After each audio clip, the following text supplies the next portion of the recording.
Angkor Wat is not merely a temple, it is a spiritual heartbeat, an architectural triumph, and a profound narrative etched in stone.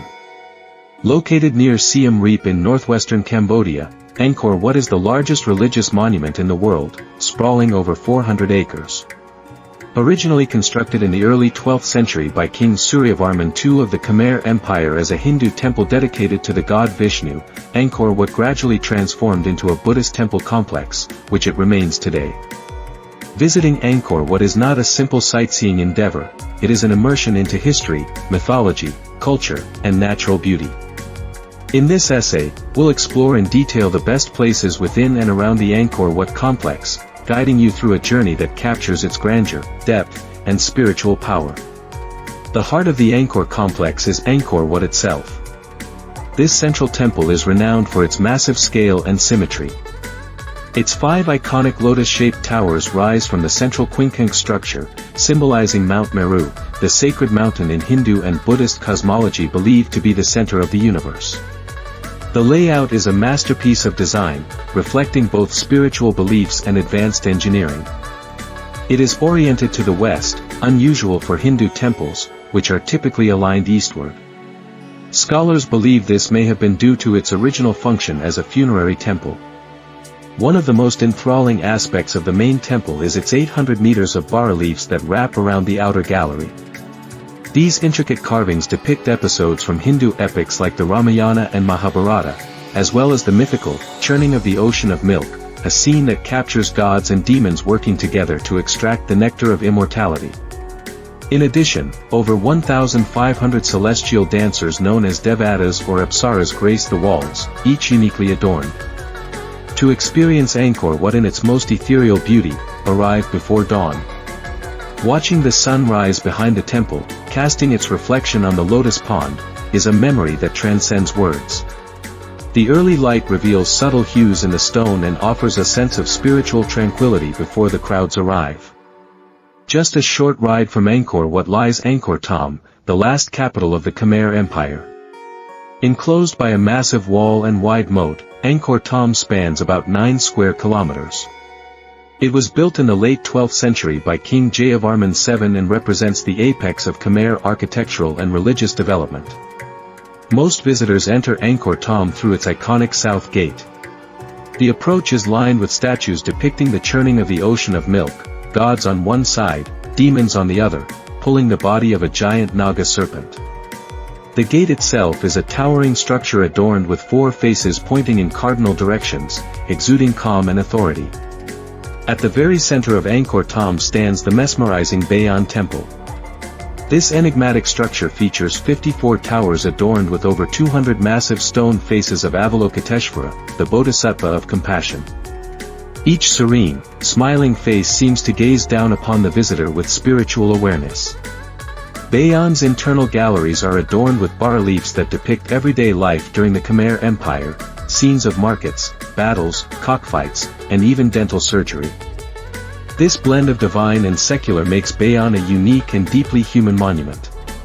Close to Bayon lies Baphuon, a massive temple mountain built in the mid-11th century. Though less visited, its grandeur is undeniable. After extensive restoration, visitors can now walk on the raised sandstone causeway and climb to the top for panoramic views. Nearby, the royal enclosure and Phimyanaka's temple, once part of the royal palace, offer a quieter, more contemplative experience. Phimyanaka's, though small, is wrapped in local legends about serpents and royal unions. To the north of the royal enclosure stretches the Terrace of the Elephants, a 350-meter-long viewing platform used by the king for public ceremonies. It is decorated with life-sized carvings of elephants, garudas, and lions. Just behind it lies the Terrace of the Leper King, named after a statue found there that scholars believe represents Yama, the god of death. The maze-like walls here hide some of the best-preserved carvings in the Angkor complex. Few temples in Angkor conjure up the mystery and romance of Ta Prohm, the jungle temple.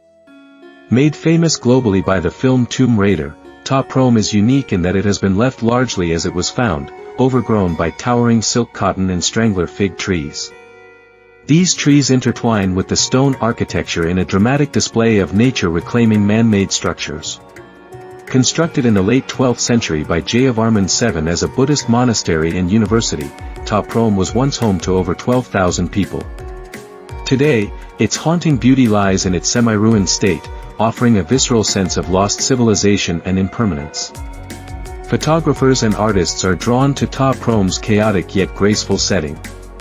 The interplay of roots and ruins, moss and lichen, shade and shafts of sunlight creates an atmosphere that is at once eerie and enchanting. Early morning or late afternoon visits provide the best lighting for photography and a quieter experience. Another gem from Jayavarman VII's reign, Preah Khan was both a temple and a city, dedicated to his father. The name means, sacred sword, and it once served as a center of learning and military base. Preah Khan is vast and labyrinthine, filled with long corridors, ornate lintels, and faded carvings. Unlike other temples that are purely Buddhist or Hindu, Preah Khan reflects a syncretism. Buddhist motifs dominate, but there are also Hindu shrines. Like Ta Prohm, Preah Khan is partially restored but retains much of its atmospheric charm. Ancient trees, crumbling doorways, and roofless sanctuaries transport visitors into a forgotten era. It's less crowded than the more popular temples, allowing a deeper sense of solitude and contemplation. Neak Pean is unlike any other structure in Angkor. Situated in the middle of a man-made reservoir called the Jayadataka Baray, Neak Pean was designed as a healing temple. It consists of a central sanctuary surrounded by 4 connected pools, symbolizing water, earth, fire, and wind. Visitors cross a wooden causeway to reach the site, surrounded by lotus-filled waters and serene landscapes. Though small in scale, Neak Pean's symmetrical layout and original purpose, spiritual and physical healing, offer a peaceful interlude amidst the grandeur of Angkor. Located to the east of Neak Pean, Ta Som is a smaller, less visited temple that offers an intimate experience. Built by Jayavarman VII, it features a picturesque eastern gate overgrown by a sacred fig tree, similar to scenes in Ta Prohm but on a more modest scale. Because it receives fewer visitors, Ta Som is ideal for quiet exploration. Its central sanctuary, worn yet elegant carvings, and tree-wrapped towers offer opportunities for contemplation and quiet photography. About 25 kilometers northeast of Angkor Wat lies Banteay Srei, often referred to as the Citadel of Women. It is not part of the central Angkor Park but is well worth the trip. Built in the 10th century and dedicated to the god Shiva, Banteay Srei is small in size but unparalleled in beauty. Banteay Srei is built from red-pink sandstone, which lends it a distinct hue, especially at sunrise and sunset. What truly sets it apart are the detailed carvings, considered the finest in all of Angkor. Walls, pediments, and doorways are adorned with exquisite depictions of mythological scenes, floral motifs, and divine beings. Despite its diminutive size, Banteay Srei showcases the height of Khmer artistry, with every inch of its surfaces carved with meticulous detail. It is often said that such precision could only have been achieved by female hands, hence the temple's nickname. To conclude your day of exploration, make your way to Phnom Baikeng, an ancient Hindu temple located on a hilltop between Angkor Wat and Angkor Thom.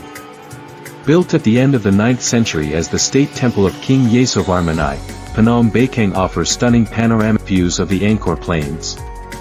The temple is reached by a gentle 20-minute hike. As the sun begins to set, visitors gather at the summit to watch Angkor Wat bathed in golden light, with the jungle below melting into dusk. It is a magical experience, though one that requires early arrival due to strict limits on the number of visitors. Tips for visiting Angkor Wat: 1. Passes. Angkor passes are sold for 1 day, 3-day, or 7-day durations. A 3-day pass allows deeper exploration. 2. Guides. Hiring a local guide enriches your visit with historical and cultural context. 3. Timing. Begin early, sunrise, and take a midday break to avoid the heat and crowds. 4. Dress modestly. Angkor is a religious site. Shoulders and knees should be covered. 5. Hydration. Bring water and wear a hat. Cambodia is hot year-round. 6. Responsible tourism. Do not touch carvings or climb on unstable structures. Angkor Wat is more than just a bucket list destination. It is a living testament to the vision, devotion, and ingenuity of a lost empire. From the serene faces of Bayon to the tree-strangled ruins of Ta Prohm, from the delicate carvings of Banteay Srei to the majestic symmetry of Angkor Wat, every structure whispers stories from a bygone era. A journey through Angkor is a pilgrimage of the soul, a walk through sacred time. As you wander through its ruins, you are not merely witnessing history, you are becoming a part of it. The magic of Angkor lies not only in its stones but in the silence between them, in the morning mist, and in the shadows of gods long forgotten but never gone. Don't forget to like, subscribe this channel, leave a comment and share this video with travel enthusiasts. Please wait for the next eye-catching travel video.